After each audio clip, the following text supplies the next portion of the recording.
welcome into another episode of the Young Terps podcast. I'm your host, Mason Viner, joined by Ahmed Gafir and Jack Rothenberg. Gents, it's that time of year. We're bringing the show back. Football season right around the corner, and another year with, I guess, big upside for our Terps. Yeah, I think it's going to be a really interesting year. Obviously, a lot of returning pieces. I believe 11 returning starters on both sides of the ball. Obviously, Talia back, but have some veteran pieces, both skilled players and in the trenches. So I think fall camp will be really interesting to see kind of how all those final pieces, now that there's a full roster in place, how they all kind of mesh. So it'll be interesting. They'll be trying to win their third consecutive bowl game for the first time program history. Yeah, I think we're going to touch on it here, but I think there are a lot of question marks, as most teams have coming into a season. But I think with some returning players, there's a lot of upside for this squad. And as you said, trying to get back to a third bowl game and win a third bowl game for the third year in a row, which will be interesting to watch. So we'll give our takes on it, and then Ahmed and Jack sat down with Jake Butt from Big Ten Network, and I guess Jake's kind of all over the place. I feel like I see him on social media sitting down with all the coaches around the country, get his take on Maryland. Ahmed, I've seen it everywhere from 6 to 8 wins this year. Where are you seeing kind of the national picture right now?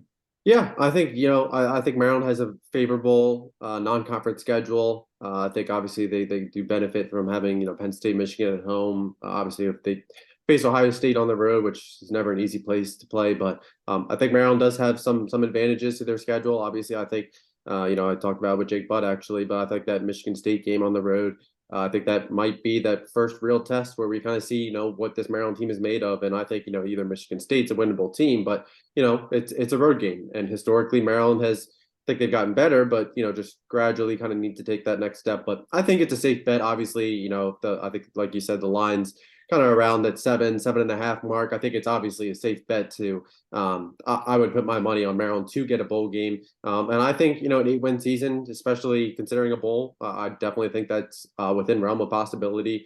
Get a chance to maybe play Illinois, who I think could be a toss up, take advantage of Northwestern on the road. So, and I do expect Maryland to breeze through their non-conference schedule. So definitely shaping up. And like we said, some veteran pieces kind of leading the way. I think that'll be the expectation this year. Jack, thoughts? When it comes to the 7 wins, I think that's a great mark. And that's why sports books are great, because they know how to make people think about those totals. I agree with what you said, Ahmed. I think there are a lot of winnable games on Maryland's schedule, but it's just about, will they take care of their business? And as we all know, in the past, Maryland hasn't been great at doing that. So I think that's one of the major questions. And we can get into all the different units and players that might be questionable for Maryland's team this season. But it's going to come down to them taking care of business and maybe winning a few big games on the road, and especially against the top tier teams in the Big Ten, which it seems to be the biggest question year in and year out. Will they be able to do that in the Big Ten East specifically? For me, I highlight the Michigan State game. That's going to be the one where can Maryland go to East Lansing against a team that struggled last year? I think that's putting it lightly in terms of Mel Tucker's second season in East Lansing. Can they go up there and can they win? Can they beat Illinois? Can they, as Jack said, can they beat the teams they're supposed to beat? Can they go to Northwestern, which is a program in absolute turmoil? We'll see how that turns out. I think it gives me echoes of Maryland's year after the McNair situation, that Maryland wasn't an awful team that year. They won 5 football games. Northwestern's been up and down over the past 3-4 years. I wouldn't be so sold on that one. Maryland's played awful in Evanston the one time they went.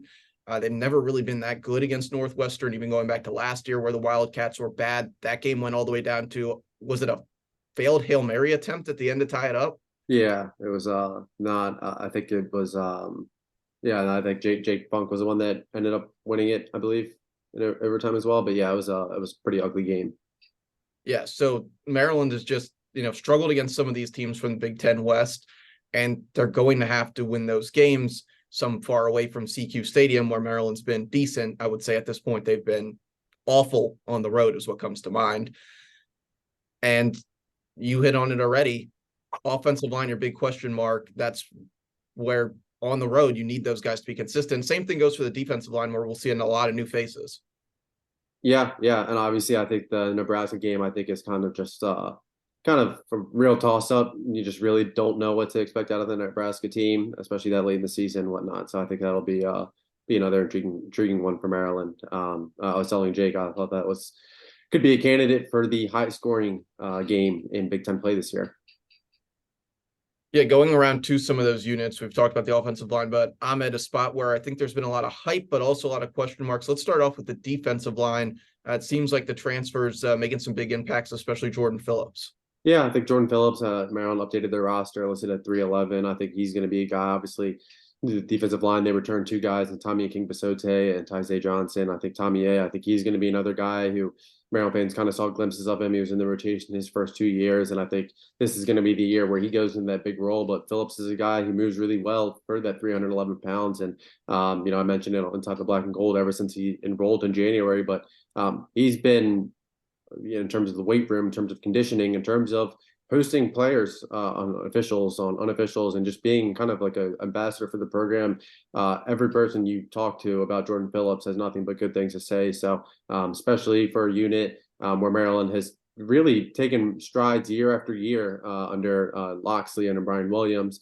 I think the defensive line room, they lose three starters, but obviously with the two veterans returning, and Tyzay and Tommy A, I think Jordan Phillips could be a guy that really makes an impact. And then you have Trey Colbert from Angelo State, who was definitely an efficient interior lineman there, and I think he kind of gives that room some interior depth as well. So we'll see how the defensive end room looks. Quayshawn Fuller, kind of spent the last year just kind of reforming his body to kind of help on the edge a little bit. Then you have Daniel Owens. So we'll kind of see how all the pieces. And then another freshman who enrolled early in January, Dylan Fontes, who another guy 260 pounds, was a guy that Maryland was really high on out of high school, really early on in the cycle, and did a really good job recruiting him throughout. So he's done a good job in the weight room. So I think he's going to be another guy where he kind of figures into the rotation.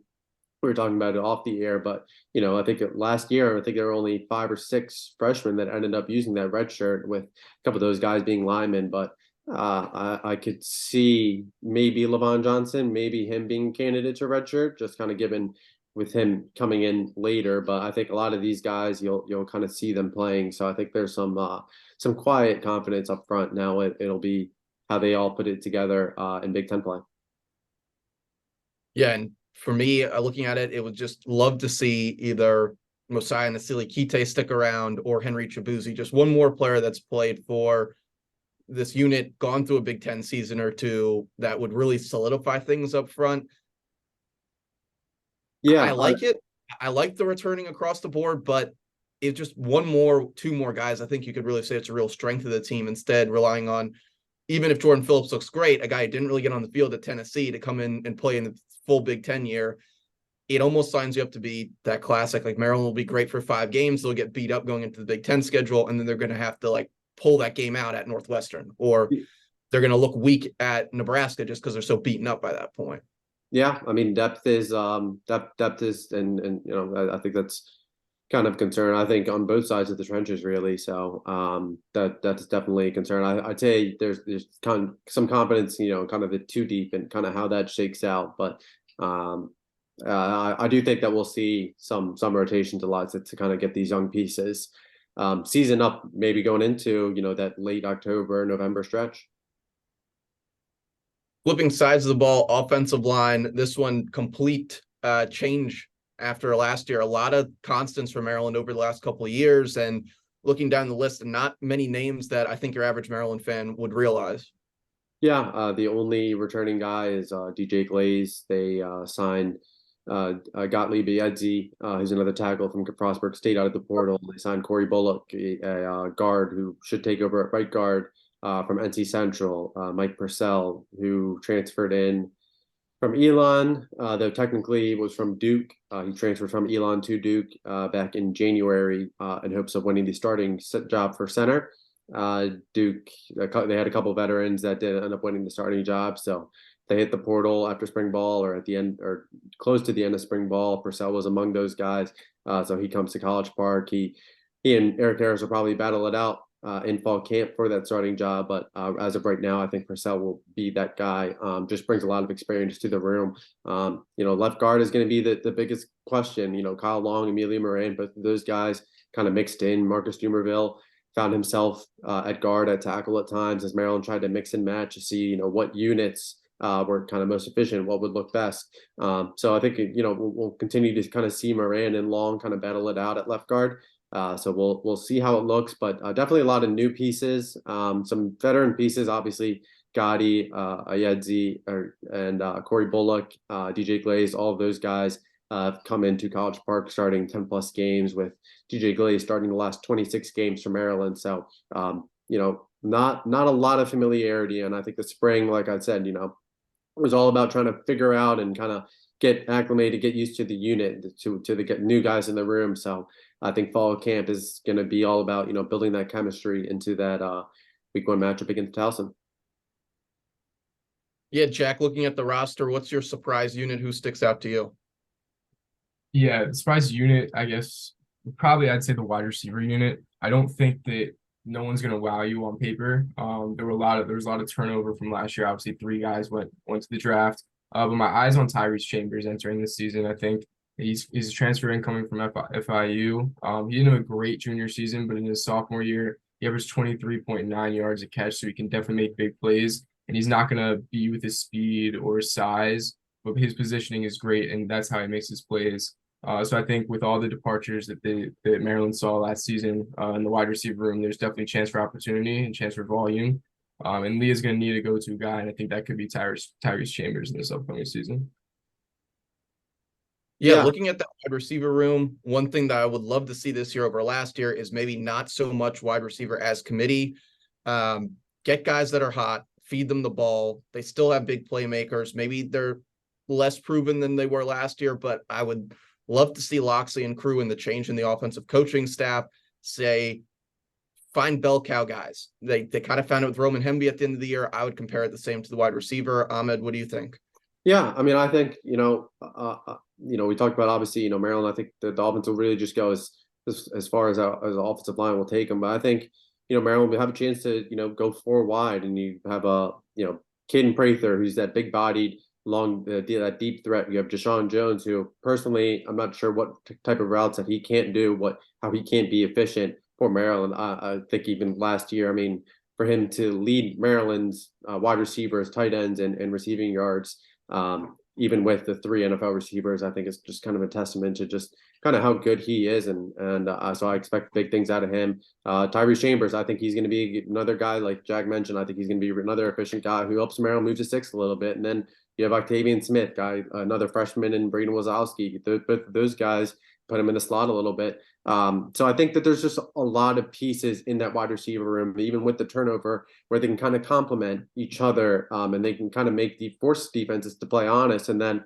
hey, you you return all your running backs to Roman Hemby was a big play waiting to happen. It seemed like seemingly every single time he touched the ball. So I think Maryland they have the pieces, and that wide receiver room just kind of keeps the confidence at the passing attack that we've really seen over the last 2 years, mainly in 2021, though, has a chance to stay alive. Well, with it being July, I'll leave some of the conversation for upcoming. We'll have a lot of notes on fall camp. Obviously, you can follow Ahmed. His VIP notes are the best on Inside the Black and Gold. Jack, now a contributor on Inside the Black and Gold. He's had some basketball content coming out. So a lot of Terps on campus this year at this time. I mean, big news across the basketball, which we'll get to on the podcast. We're going to make this show consistent over the year, updating you guys on fall camp. We'll be out there when they have open practices, and that kind of starts off Monday, where Coach Locks has his annual media event at his house. Yeah, looking forward to it. It should be pretty good. It just kind of snuck up on me about maybe 2 weeks ago when I was like, wow, football season is actually here. So really excited. I just think a lot of, like we talked about, just a lot of these veteran pieces. I think it'll be really interesting, and we'll also be interested to see, maybe we'll talk about it next on the show, but we set a preseason over under on the number of NFL draft picks on this year's roster. I think that'll be interesting, but yeah, like we said, I think be a pivotal season. I think if Maryland's kind of able to kind of keep chipping away, get to another bowl game, whatnot, I think that'll be good. So as you mentioned, Mason, we will have plenty more coverage coming with fall camp coming up, and with the basketball team going to Italy pretty soon. So stay tuned. Yeah, and now let's get over to Ahmed and Jack with Jake Butt. Season is right around the corner, and Maryland will begin fall camp on August 1st with a 3:30 p.m. kickoff set against Towson on September 2nd. I'm Ahmed Gafir, joined by Jack Rothenberg as the IBG team sits down with Jake Butt, former Michigan tight end who won to play 4 seasons with the Denver Broncos. He's now a color analyst for the Big Ten Network and was in College Park to watch the Terps spring game. And with college football season inching closer, he joins us to talk Maryland and the Big Ten. Jake, appreciate you joining us today, man. Of course, guys, anytime. Awesome. Well, Maryland, they enter year 5 of the Mike Locksley era with a chance to get bowl eligibility for the 3rd consecutive season. Obviously, they hope to win a 3rd consecutive bowl game for the first time in program history. A lot of new, some familiar faces in College Park. And granted, I know the spring game is more of a light version of what we'll see in the fall, but obviously, with you being in College Park to kind of watch a spring game, I'm just curious to hear if, anyone maybe jumped out or anything just kind of jumped out about this Maryland roster. Listen, it's a spring game, so I know that's the question to ask, but you take everything with a grain of salt. At points in time, it was good. At points in time, it was bad. I think the offense won one half, the defense won another. And that's really what you're looking for. You want one side of the ball to come out strong. You want the other side of the ball to respond and have a little back and forth. If it's too much domination, that's not anything good. I know Quayshawn Fuller on the defensive side of the ball felt like he was in the backfield consistently, particularly early in the game, disruptive. And I think that's an area Maryland could really use, having some disruptive defensive linemen to combine with their secondary, which has been a strong point of their defense for a while.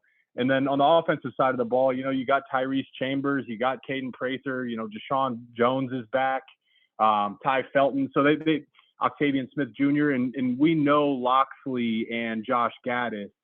That's been a specialty of theirs. 1, to recruit and identify talent. 2, to bring them in and develop them. And 3, to have the scheme in place to allow them to showcase and maximize that talent. So excited about that group. Think you have one of the best quarterbacks in the conference in Talia Tagovailoa, and really excited about this running back room too, led by Roman Hemby. Think he probably doesn't get the respect he deserves with Maryland just having a smaller market compared to a Michigan or Ohio State or Penn State. But if you turn on the film speaks for itself. He's a complete back. I think he catches the ball out of the backfield pretty well and runs good routes. So all around, this team, it feels like there's a potential to take a step forward. But the challenge for them is the challenge it is every year, playing in the Big Ten East, one of the best conferences in all of football, having to go through Ohio State, a reloaded Michigan, a reloaded Penn State. That's going to be the challenge this year is can they not just, and I told Locksley this, I'm like, man, you scared a couple of those guys last year, right? And he said, hey, listen, I'm not looking to scare anybody. I'm looking to actually get those wins. Can he do that this year? And yeah, Jake, that's a great point. Moving on to kind of the bigger picture, we talked about the spring game. You got to take everything with a grain of salt, as you said. But moving into the start of the season, obviously all the Big Ten teams will start out with some easier games. Most will to start the season. What do you kind of look for in those first few games? Like you said, taking everything with a grain of salt because they're against some easier opponents. What are you looking for to kind of tell you what a team may look like going into conference play and throughout the rest of the season? It's different for each team, right? You say for Ohio State, you're introducing a new quarterback. So you're looking for him to look comfortable. You're looking for the pieces around him to step up. They got three new offensive linemen in Columbus, and I'm just using them as an example here to set this up. For them, theirs is going to look different than Maryland, who your quarterback is established, your running back is established. You got a great tight end in Corey Dyches. You have some new pieces at receiver. How do they gel together? What you're looking for is guys that are playing fast and confident at this point because they have experience and they have talent on the roster. But you are bringing in Josh Gaddis, which is a new piece. So you're looking for guys to play confident. You're looking for some of your veteran players to take a step forward. Are they cleaning up some of the mistakes they made last year? And are the units really gelling? On the defensive side of the ball, I kind of hinted at it earlier. At secondary, you lose some real legit talent to the NFL. What do the new pieces look like? I believe in the talent they have on the roster. Can they go up and against a lesser opponent do what you're supposed to do and what you're expected to do, which is dominate and put that out on tape? And then on the defensive side of the defensive line, particularly, can you get someone that's going to be a disruptor, someone that's going to sit back there and make opposing quarterbacks think twice about hanging onto the ball in the pocket? That's going to just only help them across the plate. So again, I kind of touched on it. I think this roster is really, really talented. And going forward, as Big Ten does away with divisions, Maryland, I think, is a team that should benefit as much as anybody from that, because Locks has done such a great job of recruiting and developing. I think he's a great coach.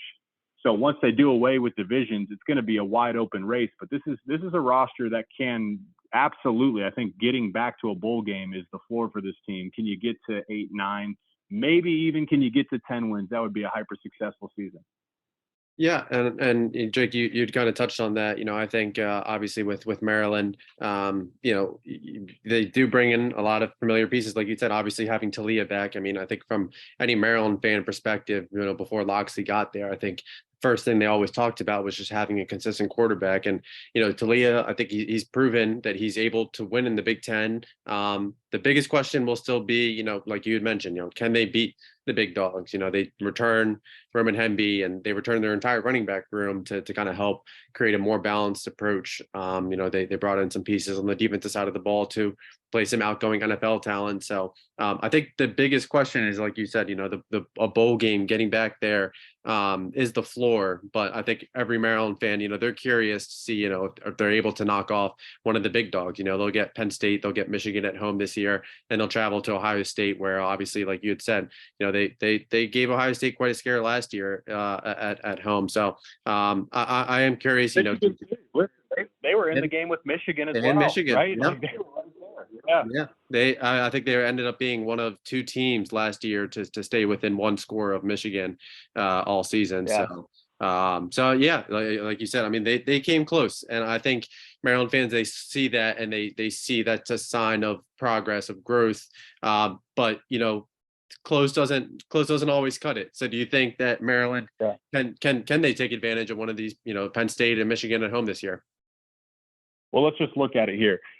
No one is going to bet them, right? Like I wouldn't sit here and tell you confidently that I would pick Maryland over Michigan, Penn State, and Ohio State. I think those rosters are littered with NFL talent. And though Maryland has talent and they have NFL talent, just the sheer amount of NFL talent on Michigan, Penn State, Ohio State, it's going to be tough. But let's go back to the schedule. You play Towson, Charlotte, and Virginia to start the season. Those are 3 winnable games.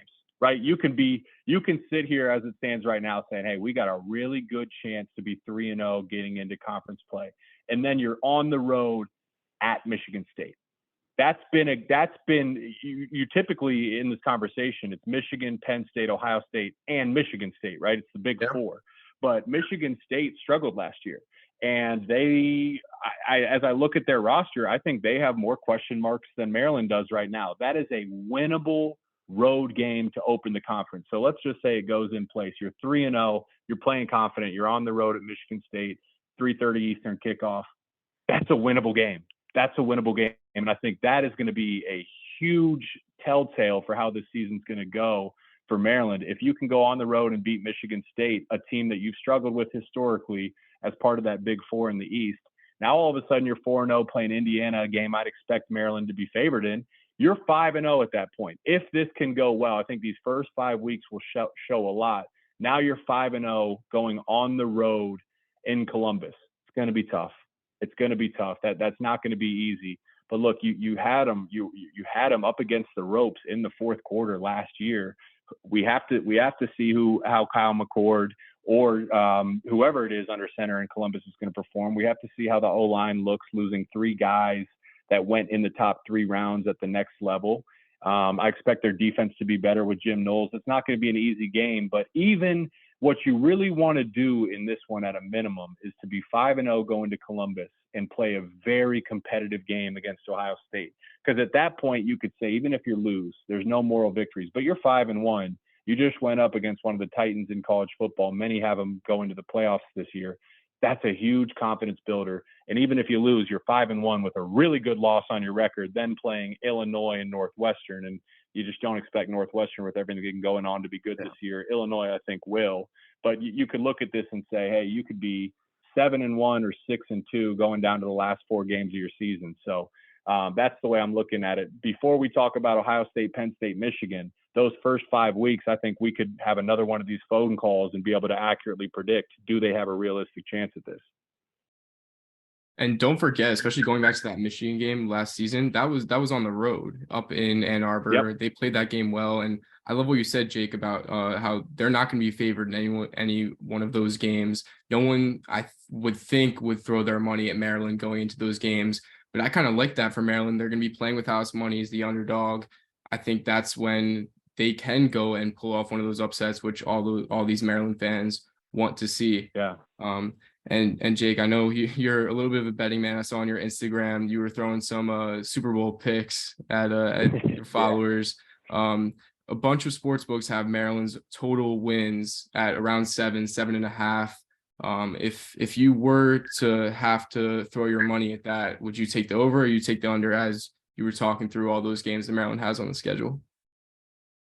Listen, that's what makes these sports books great, because that's if I had to pick a line, it'd be right there. If it's 7 and I got good value on it, I would probably take the over, right? I really think those first 5 games Maryland can rattle off 5 wins. Ohio State, that's going to be tough. Illinois will also be tough, but more winnable than Ohio State. I think they can beat Northwestern. Then Penn State, Michigan will be challenging. I think Maryland can beat Rutgers, and we still don't know how Nebraska is. So I see a clear path to 7 wins, but you have to be perfect in the winnable games if that's the case. And then you have to win some of these gray area, tougher matchups against Illinois and Nebraska. So 7.5, it's tough. If it's 6.5, I'd take the over, but that's a pretty fair line for Maryland, I'd say. Yeah, and you mentioned Nebraska. Actually, I was just about to bring them up because Maryland and Nebraska, they'll play in November, and just kind of looking at that matchup, really intriguing. And I think on paper you kind of think maybe that's an early candidate for high scoring Big Ten game of the season, but I think they're a really intriguing team. You just don't know what type of team they'll come out to be. And you mentioned Michigan State, they have some questions. I am curious, do you feel like there's maybe a team that going in this fall that you feel like maybe can surprise or kind of surpass expectations, kind of coming off of maybe what Illinois did a season ago? Well, I think Maryland is one team that I just don't think is getting enough credit. Again, no one's going to pick them to win the East, but I think they're going to be a damn good football team this fall. But then you look at the West, I think people will be shocked. I think Iowa's offense will take a big step forward. I think that there was so much talk about Spencer Petras. There was so much talk about the play calling. No one talked about the truth is that Iowa, they're good offensively when they can run the ball behind a talented offensive line. I didn't think the offensive line was even average for most of the season last year. I thought they were extremely poor, and that just disrupted the foundation of everything Kirk Ferentz wants to do and Brian Ferentz wants to do offensively. I think that offensive line will be a year older, a year wiser. They will be better. I think you have Cade McNamara, and you have maybe the best tight end group in all of the Big Ten with Luke Lachey and Eric All. That offense will take a step forward, and we don't even need to talk about what Phil Parker will do defensively. That would be a shocking pick. And then Illinois, I don't think last year was an outlier. I think that they're going to prove again this year that they're here to stay and they're here to compete. They left some meat on the bone down the stretch of the season. I think they were ranked 14th and kind of just rattled off some tough losses and kind of fell out of that serious team conversation. But they brought in Luke Altmaier as a quarterback, same as they did last year with DeVito. I think they'll continue to succeed. They got a great defensive front, maybe the best in all of Big Ten. And then you got the 2 newcoming coaches in Wisconsin and Nebraska. Matt Rule has a history of turning around programs. You can there's an art to that. I lived it with Coach Harbaugh, where Coach Harbaugh had a history of turning around programs at both levels. We were 5-7 in my sophomore year with Brady Hoke. Harbaugh comes in and we're back-to-back 10-win seasons, just like that. There is an art to turning around programs. And based on everything I'm seeing and hearing, Matt Rule will turn them around. How quickly will they become good? To be determined. I will say, I believe Wisconsin, they're right there in that conversation as my top team in the West. and it's going to look a lot different up there in Madison with Mordecai under center and Phil Longo calling the plays, a hurry-up system. It's going to look a whole lot different, and hopefully you'll see a revamped, renewed offense to go with what's traditionally been one of the best defenses in the country. So I kind of just gave you the overview of the entire West. It's always hard to pick. It's always a surprise, but I think any of those teams is going to have a real shot at making a run in the West and finishing in that top 15 conversation as a floor at the end of the season. Yeah, I agree. And I think, especially like what you talked about in the beginning of the podcast, just kind of moving away from the divisions in the Big Ten, just moving forward. I think when you just look at just the kind of the trajectory or kind of the future, what both Nebraska, what Wisconsin they'll look like under Rule and Fickle, I think it kind of has a lot of intrigue, especially with UCLA, USC coming in. I think it's going to be a really interesting Big Ten down the line. But obviously you got divisions this last season. So I'm curious. I know a lot of pundits are kind of picking Michigan over Ohio State, and I don't envision too much bias in your pick to see if you think it'll be Michigan or Ohio State. But hey, who do you kind of have as your favorite going into the season? Listen, I people think that that there might be some bias, but I promise you, when I make my picks, you wouldn't believe me if I told you that, hey man, of course I went to Michigan. I like to see Michigan succeed, but I'm paid to analyze the game with a honest, thought process. I've seen the opposite. I see most people, ESPN, FPI, a lot of people are picking Ohio State to beat Michigan. If I had to pick it right now, it's clear to me that Michigan has a lot less question marks than Ohio State does. Who's going to be Ohio State's quarterback? How good will they be? How quickly will he be good? I bet on Ryan Day that system's going to allow him to succeed and flourish. But Michigan, for the first time in a while, has J.J. McCarthy. I mean, this time last year, we were wondering, is it J.J., is it Cade? There is no question who their quarterback is. They have the best running back room in the country. They have a second unit offensive line, and that's what they want to do, is run the ball. Their second unit offensive line would probably be an upgrade over 2/3 of all the offensive lines in college football. And I think that defense has enough returning production and enough veteran leadership with young guys that are up and coming that defense is going to do what they did last year, which is be a dominating piece of the Michigan football team. So I'm trying to give you sound logic and why I'd pick Michigan to win this one. Not to mention Ohio State has to come to Ann Arbor this year. So to me, it's Michigan. It's Michigan that is the clear favorite and has the most talent in the Big Ten. Yeah, I think it'll be definitely an interesting race. Jake, appreciate you taking some time with us, Maryland fans. Make sure you can give Jake a follow. You can find him at jbooty88 on Twitter, which I love the Twitter name, and definitely it was great seeing you in College Park in the spring, and definitely hope to see you around in College Park down the road this fall. Great, sounds good, guys. Yeah, would love to connect if I get the chance to call a game out there. So I appreciate everything you do and appreciate you having me on.